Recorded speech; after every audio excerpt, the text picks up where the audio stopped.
No भुनक्तु सह वीर्यं करवावहै तेजस्विनावधीतमस्तु मा विद्विषावहै। ओम शांति शांति शांति। हरि ओम श्री गुरुभ्यो नमः। हरि ओम। અધ્યાય 2 સાંખ્ય યોગ અને એમાં આપણે ખરા અર્થમાં સાંખ્ય યોગના વિભાગમાં પ્રવેશ કરી ચૂક્યા છે, એટલે કે જ્ઞાન યોગના વિભાગમાં પ્રવેશ કરી ચૂક્યા છે 11મા શ્લોકથી. તો આપણે 2 શ્લોકનું પારાયણ કરશું, 11 અને 12મો. ઓમ શ્રી પરમાત્મને નમઃ. અથ દ્વિતીયોધ્યાય. શ્રી ભગવાનુવાચ અશોચ્યાનન્વશોચસ્ત્વં પ્રજ્ઞાવાદાંશ્ચ ભાસસે ગતાસુ ન ગતાસુશ્ચ નાનુશોચન્તિ પંડિતાઃ ન ત્વેવાહં જાતુ નાસં ન ત્વં નેમે જનાધિપાઃ ન ચૈવ ન ભવિષ્યામ સર્વે વયમતઃ પરમ. ભગવાન બીજા અધ્યાયના 12મા શ્લોકમાં સમજાવી રહ્યા છે કે હે અર્જુન, હું ક્યારેય નહોતો એવું ન હતું, તું ક્યારેય ન હતો એવું પણ ન હતું, અને આ બધા રાજાઓ ક્યારેય ન હતા એવું ન હતું, અને ભવિષ્યમાં પણ આપણે બધા હોઈશું જ.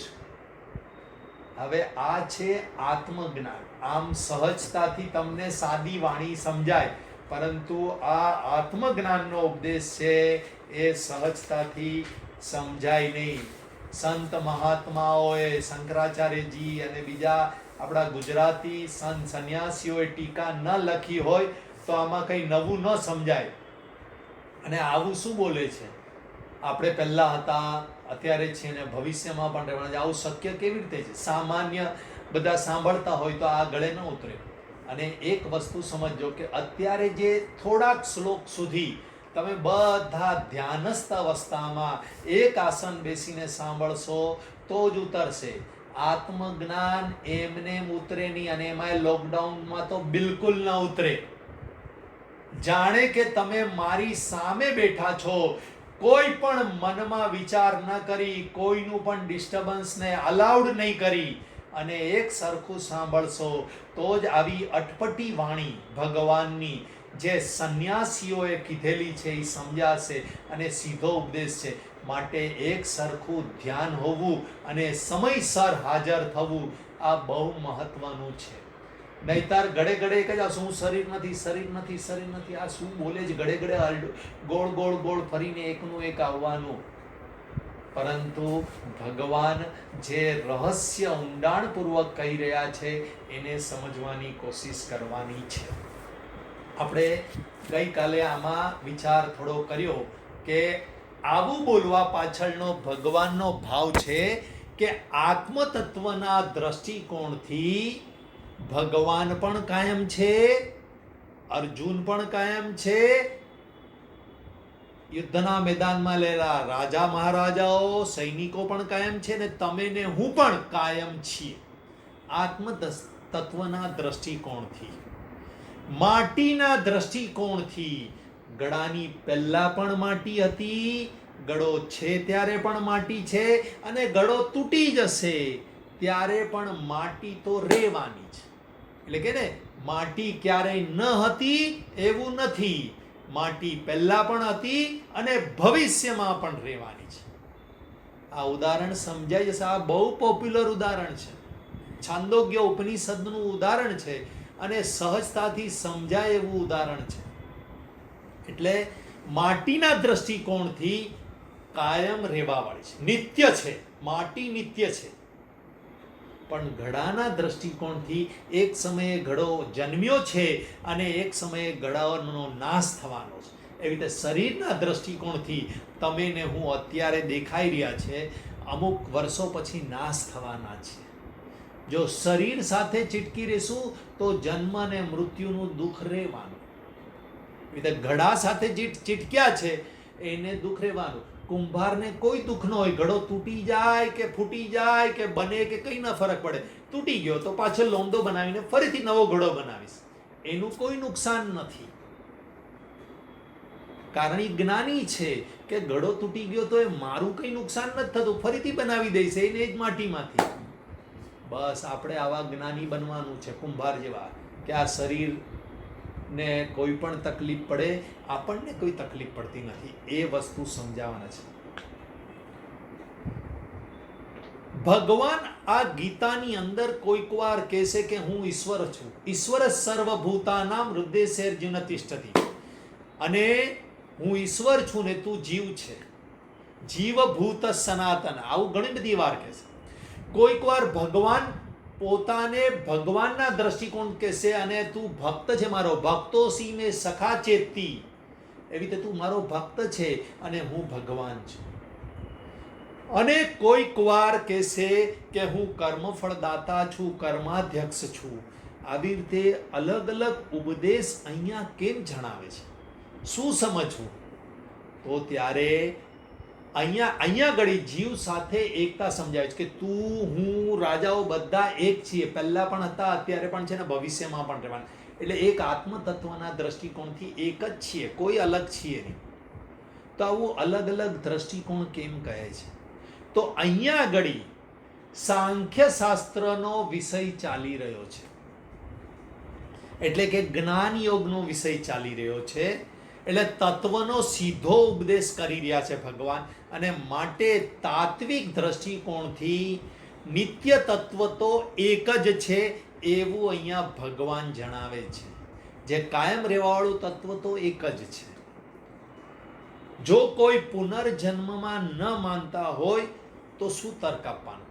નહીં યાર, હું અત્યારે ભલે નિત્ય તત્વ પરમાત્મા છે, પરંતુ હું આ શરીર જ છું, અને હું આગલા મને જન્મ મળવાનો છે ને આ જ શરીરમાં મોજ મજા કરી લો અને જીવી લો. આ શું બધું સત્સંગ કરવાનું ને સાંભળવાનું? આપણી પાસે સમય જ નથી. કમાઈ લો, ભોગવી લો, કમાઈ લો, ભોગવી લો, મોજ મજા કરી લો. યાવત જીવેત સુખમ જીવેત, ઋણમ કૃત્વા ઘૃતમ પીબેત, ભસ્મીભૂતસ્ય દેહ પુનરાગમન કુતઃ.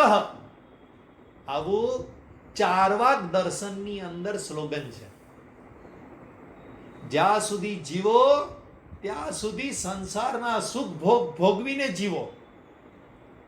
અરે સુખ મેળવવા માટે ઋણ કરવું પડે, લોન લેવી પડે ને, તો પણ લોન લઈને પણ ઘર વસાવો, સ્કૂટર વસાવો, ગાડીઓ વસાવો, ધંધામાં લોન લો. ઋણમ કૃત્વા ઘૃતમ પીબેત, એ જમાનામાં ઘી પીવો, ઋણ કરીને પણ ઘી પીવો, એટલે શ્રેષ્ઠમાં શ્રેષ્ઠ ભોગ ભોગવો. ભસ્મીભૂતસ્ય દેહ, આ દેહ ભસ્મીભૂત થઈ જશે, એટલે કે અગ્નિમાં બાળી નાખશે.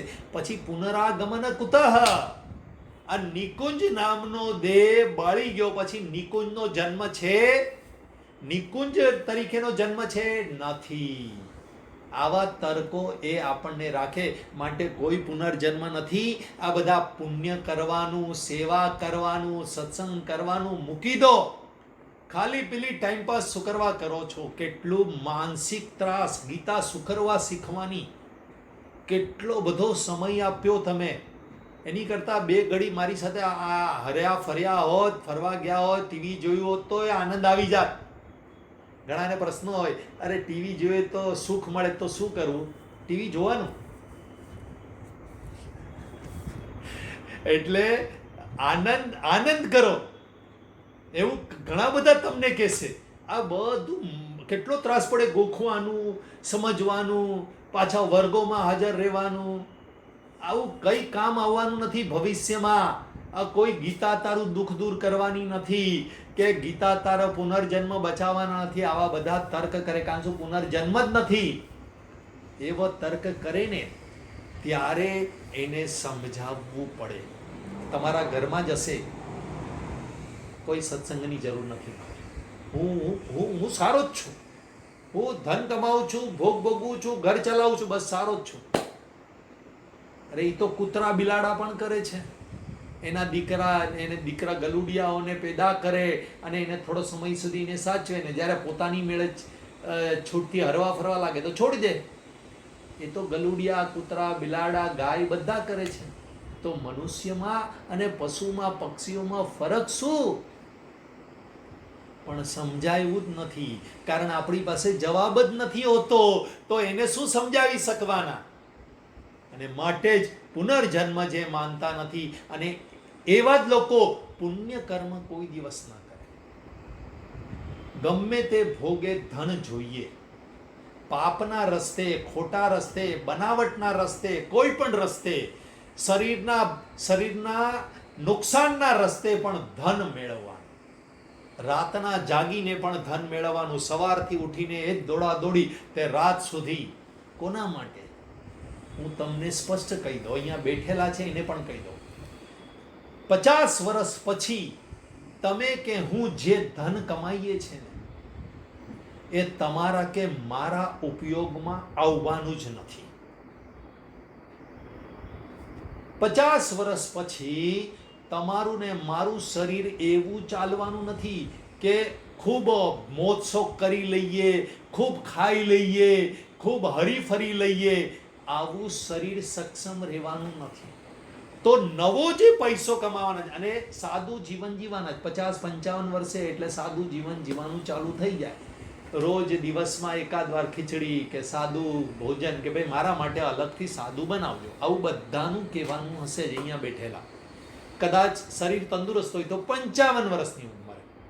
હવે વિચાર કરો, 2 સમય તમને જે ભોજન ખાવા જોઈએ છે એના માટે, હવે ધારો કે 55 વર્ષની ઉંમર છે, આપણે એમ સમજીએ 70-80 વર્ષ જીવવાના છે, 25 વર્ષ, 15 થી 25 વર્ષ વધારે જીવવાના છીએ, અને 2 સમય સાદું જીવન, અને સાદું જે ઘર છે એમાં જ સાદા કપડાં, અને પછી તો કંઈ 55 વર્ષે બહુ ફેશન કરવાનું કે બહુ બધું વસાવાનું મન થાય નહીં, એવું હું માની લઉં છું.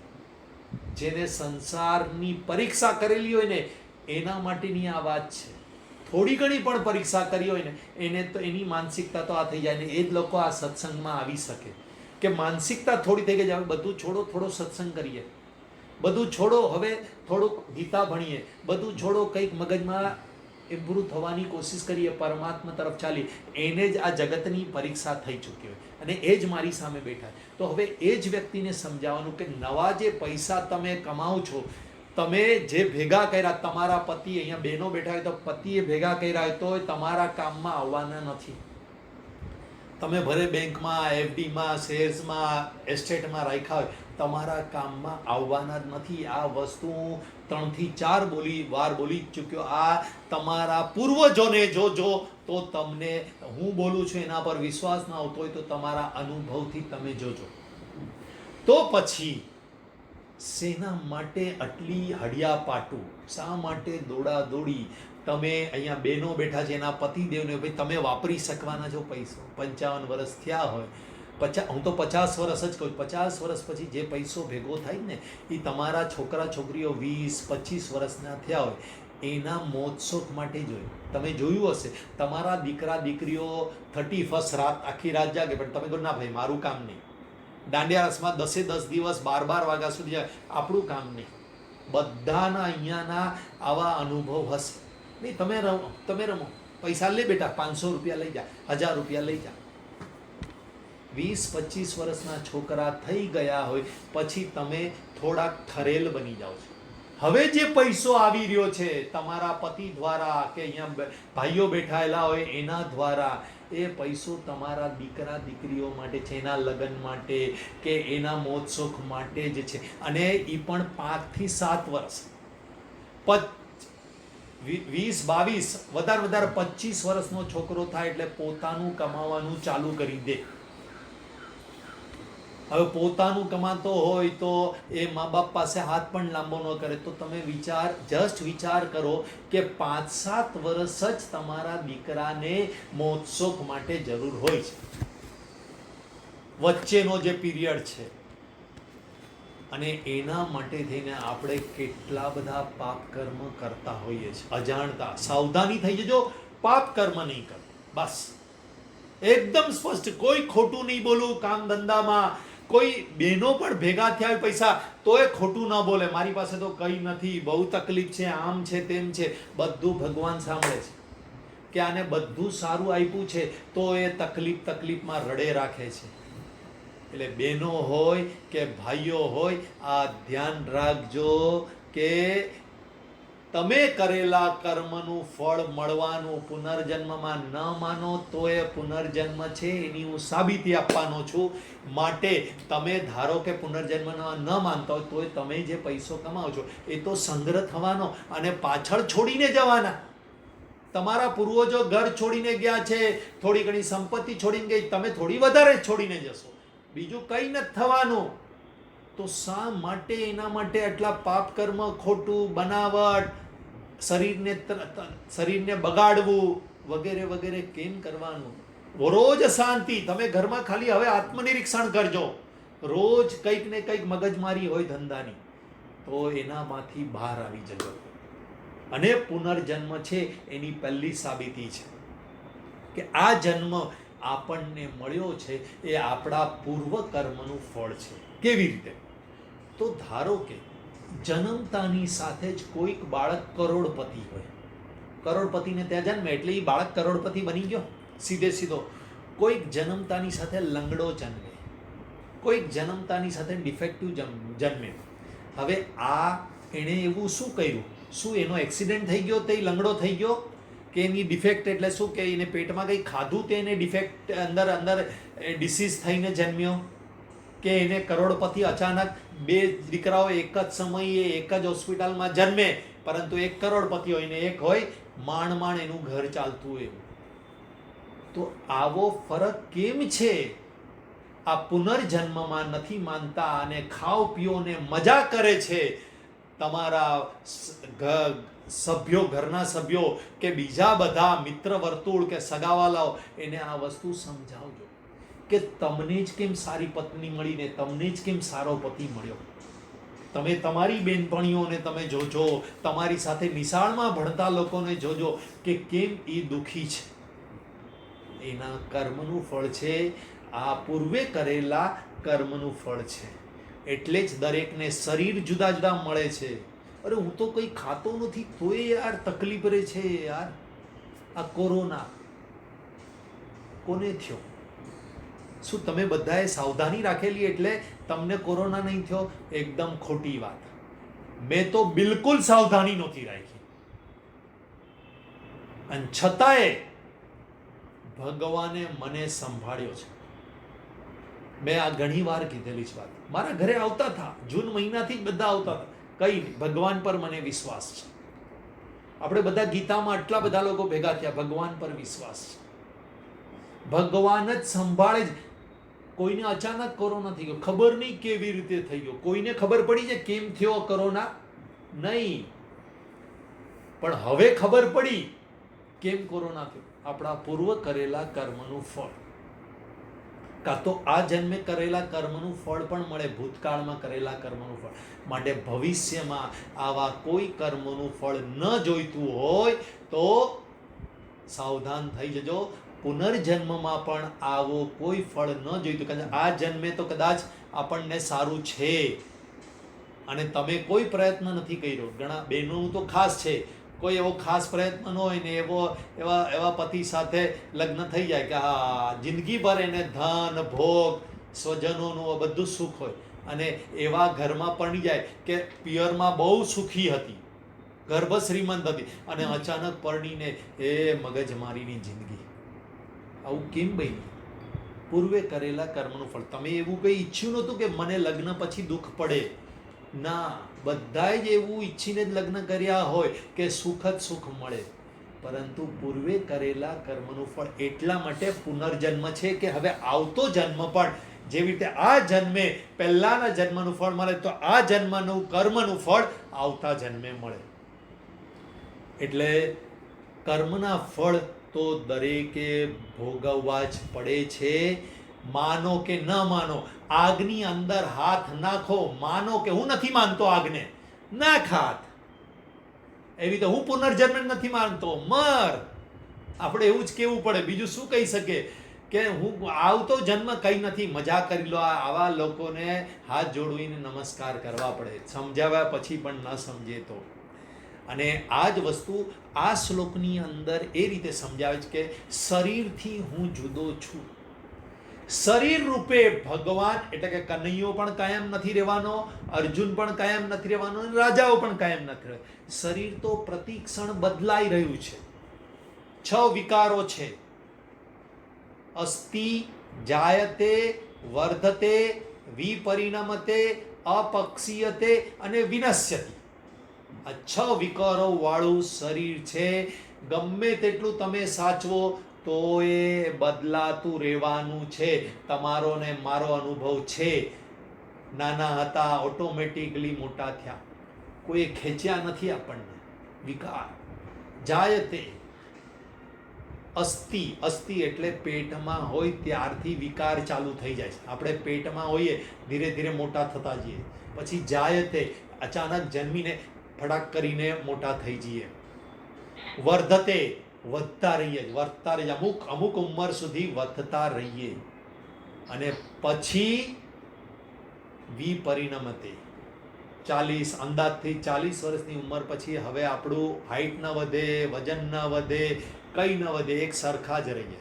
અને પછી અચાનક અપક્ષીયતે. તમને ઘણા કહેતા હોય કે તમારું શરીર બહુ ઉતરી ગયું, ત્યારે સમજી લેવાનું કે હવે આ 5મો વિકાર ચાલુ થયો છે, અપક્ષીયતે. એટલે ધીરે ધીરે ધીરે ધીરે ધીરે શરીર ક્ષીણ થતું જાય, અંદર પાચન શક્તિ ક્ષીણ થતી જાય, ચહેરામાં કરચલીઓ પડતી જાય, શરીરમાં કરચલીઓ પડતી જાય, વાળ સફેદ થઈ જાય, આ દાંત પડવા લાગે, આંખે ઓછું દેખાય, ચશ્મા આવી જાય, વગેરે વગેરે. આમાંના કોઈ પણ સિગ્નલ દેખાય એટલે સમજી લેવાનું કે આ શરીર બદલાઈ રહ્યું છે. પહેલાં મને ચશ્મા નહોતા, પહેલાં વાળ કાળા હતા. કેવી રીતે થયા? અપક્ષીયતે. એટલે ક્ષીણ થતું જાય છે. આ આપણને સાવધાન કરે છે કે જલ્દીથી પરમાત્મા પ્રાપ્તિ કરી લે, નહીતર તો શરીર તો એનું કામ કરવાનું જ. પ્રતિક્ષણ બદલાય રાખે છે. અને પ્રતિક્ષણ બદલાય છે છતાં પણ નાનો હતો ત્યારે પણ હું કહેતો હતો હું છું, યુવાન થયો ત્યારે પણ હું છું, ગ્રહસ્થી થયો ત્યારે પણ હું છું, વૃદ્ધ છું ત્યારે પણ હું છું. હું તો એવો ને એવો જ છું. ઉદાહરણ, નિકુંજ નામ તો એવું ને એવું જ છે. હું એ નાનો હતો ત્યારે નિકુંજ, અત્યારે નિકુંજ, વગેરે વગેરે. પણ શરીર બદલાઈ રહ્યું. એવી રીતે જે ખરા અર્થમાં હું જેને કહીએ છીએ આત્મતત્વ, એ તો એવો ને એવો જ રહેવાનો. શરીર તો બદલાઈ રાખવાનું, જન્મ્યું છે, મરવાનું છે. અને બીજું, આપણે કાયમ રહીએ છીએ એની સાબિતી ઊંઘમાં. ઊંઘમાં શરીર ભાન નથી હોતું અને છતાંય આપણે હોઈએ છીએ. મન નથી હોતું છતાંય આપણે હોઈએ છીએ. આ સાબિત કરે છે કે શરીર કાયમ નથી રહેતું, પરંતુ હું કાયમ રહેવા વાળો છું. અને એ જ અહીંયા સાબિત કરે છે કે શરીર અનિત્ય છે અને શરીર નિત્ય છે. શરીરની અંદર રહેનારું. પણ શરીરની અંદર રહેનારાને શાસ્ત્રમાં દ્રષ્ટા પણ કહેવામાં આવે છે. ઘણીવાર દ્રષ્ટા કહેવામાં આવે તો પ્રશ્ન થવો જોઈએ કે આત્મતત્વના દ્રષ્ટિકોણથી બધા એક છે. જો 2 જણ હોય તો એક દ્રષ્ટા હોય ને એક દ્રશ્ય હોય, એક જોનાર હોય અને એક જોવાની વસ્તુ કે વ્યક્તિ હોય. તો અહીંયા આગળ શાસ્ત્રની અંદર દ્રષ્ટા કેમ કીધો છે? 2 હોય તો દ્રષ્ટા કહેવાય ને. આ શ્લોકની અંદર બધું એક જ છે, એક જ આત્મતત્વ છે. એના દ્રષ્ટિકોણથી બધા કાયમ રહેવા વાળા છે એમ કીધું. તો પછી દ્રષ્ટા કેમ કીધું? તો જ્યારે મનુષ્ય પ્રગતિ કરતો હોય ત્યારે રાતોરાત એક જ છે એવું ન સમજાય. અને ત્યારે દ્રશ્ય અને દ્રષ્ટાના સાપેક્ષતામાં આપણને શરીરથી જુદા કરવા માટે 2 છે. શરીર જો તને દેખાય છે ને તો તું જોનાર છે. મને દેખાય જ મારું શરીર, મને હાથ દેખાય છે એટલે હાથ હું નથી, છાતી હું નથી, આ બધું મને જણાય છે. એટલે જ્યારે વચ્ચેની સ્થિતિ હોય આધ્યાત્મના લેવલમાં, ત્યારે 2 વસ્તુથી શરીર સાથે ચીટકેલા હોય એને દૂર કરવા પડે. ઓલું કે ને, બાળક બહુ રડતો હોય, બહુ દુખે, બેટા રડ નહીં, લે ચોકલેટ લે. પહેલાં તો રડતો શાંત કરવો પડે. અને પછી રડતો શાંત થાય પછી કહેવાનું કે શુક્ર રડતો તો કંઈ નથી, ફરીથી થઈ જશે, વાંધો નથી, આવું બધું સમજાવવાનું. બસ એવી રીતે જ શાસ્ત્ર અહીંયા એ રીતે કહે છે કે તું દ્રષ્ટા છે, આ બધાને જોનાર છે, આ બધું તને દેખાય છે, જગત દેખાય છે, શરીર દેખાય છે, મન દેખાય છે, ઇન્દ્રિય બધું દેખાય છે, માટે દ્રષ્ટા છે. પરંતુ દ્રશ્ય પણ અનિત્ય હોય, દ્રશ્ય બદલાતું રહે છે ને, આપણે કીધું ને શરીર અનિત્ય છે, બદલાતું રહે છે. જો દ્રશ્ય અનિત્ય હોય તો દ્રષ્ટા કેવો હોય? તો દ્રષ્ટા પણ સ્થાયી કેવી રીતે હોઈ શકે? એકવાર દ્રશ્ય વયું ગયું, આપણે આકાશને જોઈશું, હું આકાશને જોઉં છું એમ બોલીએ, બરાબર છે? એટલે આકાશ દ્રશ્ય છે ને હું દ્રષ્ટા છું. હવે મેં આકાશને જોવાનું બંધ કરી દીધું, આંખ બંધ કરી દીધી કે એમને આકાશને નથી જોતો, તો આકાશ માટે હું દ્રષ્ટા નહીં રહ્યો. આ સાપેક્ષતામાં છે. એટલે દ્રશ્ય અનિત્ય હોય તો દ્રષ્ટા પણ સ્થાયી કેવી રીતે સિદ્ધ થાય? ફક્ત નામ પૂરતું જ દ્રષ્ટા પ્રકાશ્ય. 13મા અધ્યાયમાં હમણાં પારાયણ કીધું ને,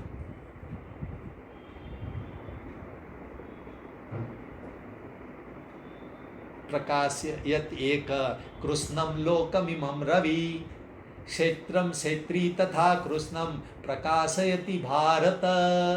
આગળનું ઉડી ગયું. હા, તો આ પ્રકાશ્ય કીધું, એમાં આત્મ તત્વને પ્રકાશ્ય કીધું. ક્ષેત્ર, ક્ષેત્રમ અને સર્વમ બધાને એ પ્રકાશ્ય કીધું. તો પ્રકાશક અને પ્રકાશ્ય બે ત્યારે જ વપરાય જ્યારે આપણે ચીટકી ગયા હોય, એમાંથી છોડાવવા માટે. બે ભેગા થયા હોય તો તમારા બહેનો અહીંયા વધારે છે તો ઘઉં વીણતા હોય કે દાળ વીણતા હોય કે, હવે મને તો ખબર નથી કે બધું વીણવાનું રહ્યું છે કે નહીં, પણ ધારો કે વીણતા હોય તો એમાંથી બધું ભેગું હોય તો છૂટા કરવાનું હોય, ત્યાં સુધી બધાને આમાં એની સાથે કાર્ય કરવું પડે. એકવાર કાંકરા નીકળી ગયા પછી બધું પછી ભેગું કરી દેવાનું. એટલે કાંકરા અલગ અને આ અલગ, એટલે હવે એને દાળ જ કહેવાય, દાળને આપણે વીણતા હોઈએ તો. બસ એવી રીતે જ દ્રશ્ય અને દ્રષ્ટા, પ્રકાશ્ય અને પ્રકાશક આ બે કેવું ત્યારે જ પડે જ્યારે આપણે ચીટકેલા. હું શરીર સાથે ચીટકેલો હોય ને એટલે ભગવાને અને શાસ્ત્રએ કેવું પડે, અરે તું શરીર નથી, તું તો શરીરને જોનારો છે.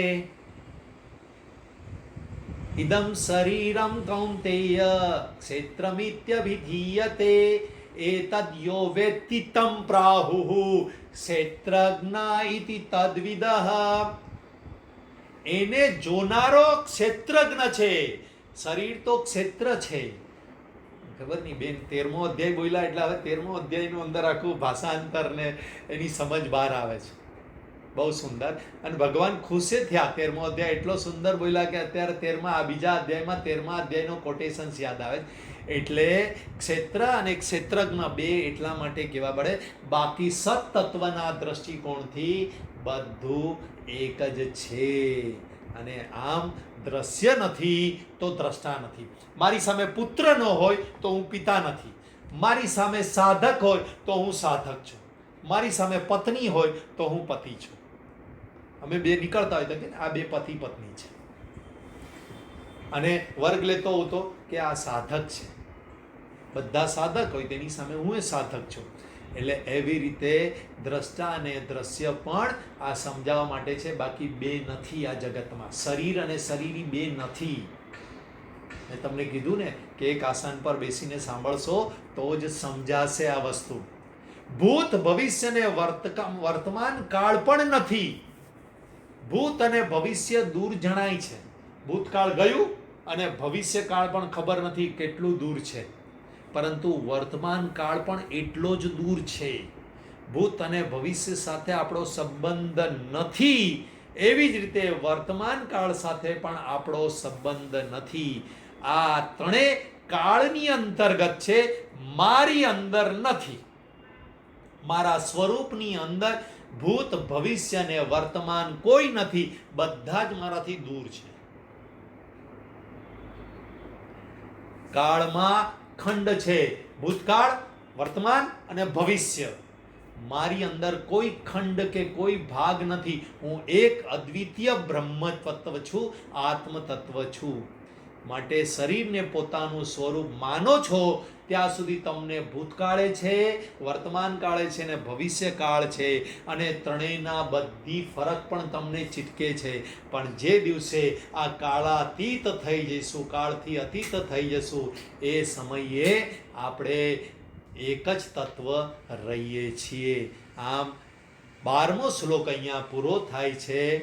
અને ખૂબ સુંદર ધ્યાનથી તમે બધાએ સાંભળ્યું. આ બધી અટપટી વસ્તુ છે, આને મનન કરજો, ધ્યાનમાં લેજો તો સમજાશે. ઓમ પૂર્ણમદ પૂર્ણમિદં પૂર્ણાત પૂર્ણમુદચ્યતે પૂર્ણસ્ય પૂર્ણમાદાય પૂર્ણમેવાવશિષ્યતે. ઓમ શાંતિ શાંતિ શાંતિ. હરિ ઓમ શ્રી ગુરુભ્યો નમઃ. હરિ ઓમ. ઘણા બધાની એવી ફરમાઈશ હતી કે લોનાવાલામાં કદાચ જઈએ છીએ ને ત્યાં જો ઇન્ટરનેટ પકડાતું હોય તો સર અમને તમે જે પણ વર્ગ લેતા હો એની માહિતી મોકલજો, અમને સમય થશે, અમે ચોક્કસ સાંભળશું. તો કોશિશ અમે કરશું, કારણ શું મને ખબર નથી ઇન્ટરનેટ છે કે નહીં. કોશિશ કરશું, પરંતુ કેટલું તમને ફાવશે ખબર નથી. એટલે તમને મેસેજ મોકલશું કે કયા કયા સમયે સત્સંગ છે. હરિઓમ.